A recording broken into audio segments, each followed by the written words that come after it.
Anti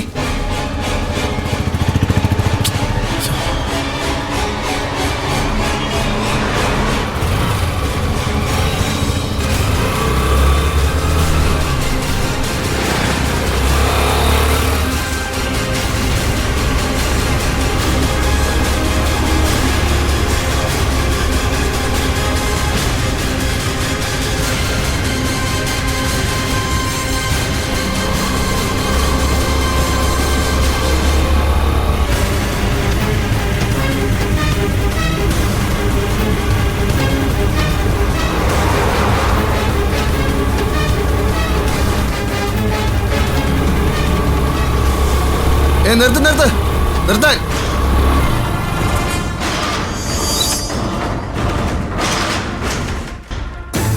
എന്ത് പണിയാ anti കാണിച്ചേ? ഇറങ്ങിക്ക ഇങ്ങോട്ട്.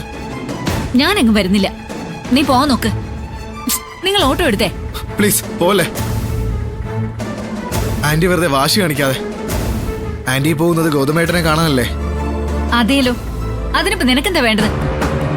ഞാൻ എന്റെ മോനെ കാണാനാ പോകുന്നത്. നീ എന്തിനാ എന്റെ ഓട്ടോ തടഞ്ഞു നിർത്തിയത്? നിങ്ങൾ വണ്ടി എടുത്തേ. ചേട്ടാ പോലെ പ്ലീസ്. ആന്റി ചേച്ചിയോടൊന്ന് സംസാരിക്ക. എനിക്ക് ആരോടും ഒന്നും പറയാനില്ല. നീ നിധിയെ വിളിക്കരുത്. ഹലോ നിഖിലേ, നീ എവിടെയാടാ? ചേച്ചി നിർമ്മല ആന്റി ഞാൻ കണ്ടു. ഓട്ടോയില് ഈശ്വരമംഗലത്തെ ഓഫീസിലേക്ക് പോവുമായിരുന്നു.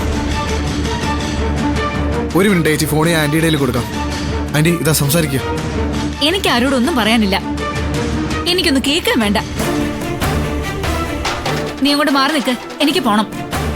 പ്ലീസ് ആന്റി ഒന്ന് സംസാരിക്കുക. എന്നിട്ട് എന്താന്ന് വെച്ചാ തീരുമാനിക്കുക. ഞാൻ സംസാരിക്കില്ല എന്ന് വെച്ചാൽ സംസാരിക്കില്ല. ഒന്ന് വാങ്ങിക്ക ആന്റി പ്ലീസ്. ഒന്ന് പിടിക്ക്. ചേച്ചിയോട് ഒന്ന് സംസാരിക്കുക. എന്നിട്ട് എവിടെയാണെന്ന് വെച്ചാൽ ആന്റി പൊയ്ക്കോ. Please please aunty please. Hello aunty. Hello, നിനക്കെന്താ പറയാനുള്ളത്?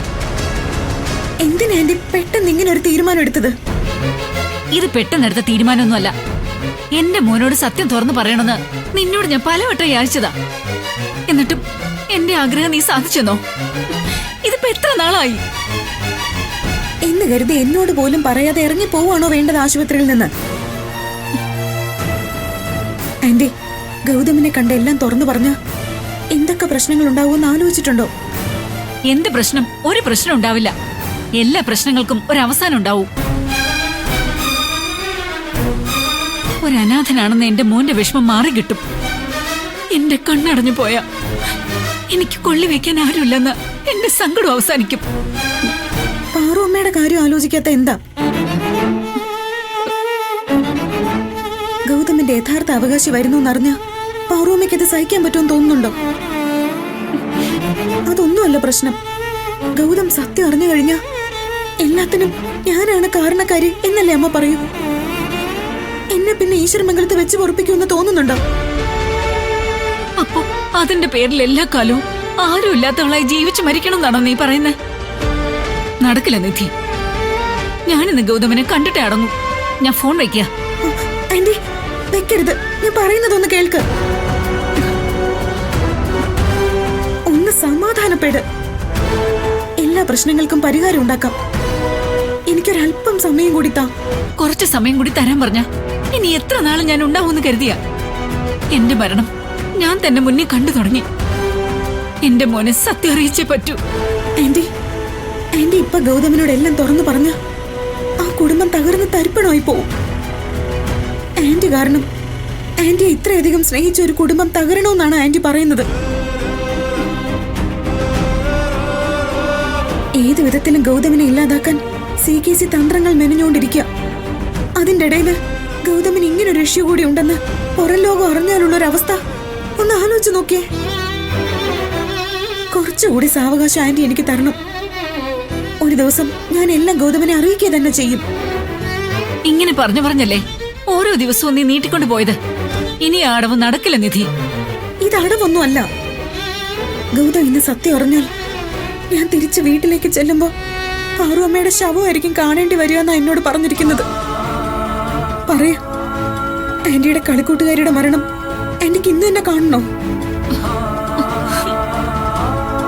പ്ലീസ് ആന്റി, ഞാൻ പറയുന്നതൊന്ന് കേൾക്ക്. ദേവി ഇതൊന്ന് തിരിച്ചു പോ.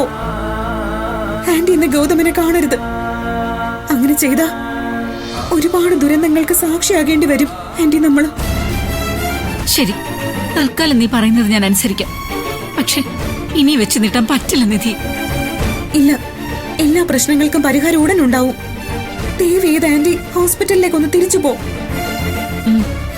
ഞാൻ പോവാം. ആന്റി, ഫോണൊന്ന് നിഖിലിന്റെ കയ്യിൽ കൊടുത്തേ. ആ ചേച്ചി. നിഖിലെ, നീ ആന്റിയെ ഹോസ്പിറ്റലിൽ തിരിച്ചു കൊണ്ടുവന്നാക്ക്. ഞാൻ നിന്നെ വിളിച്ചോളാം. ഓ ഓക്കെ, ശരി ചേച്ചി. ഈശ്വരാ. ചേട്ടാ, ഓട്ടോ തിരിച്ചോ, എന്റെ പുറകെ വന്നാൽ മതി.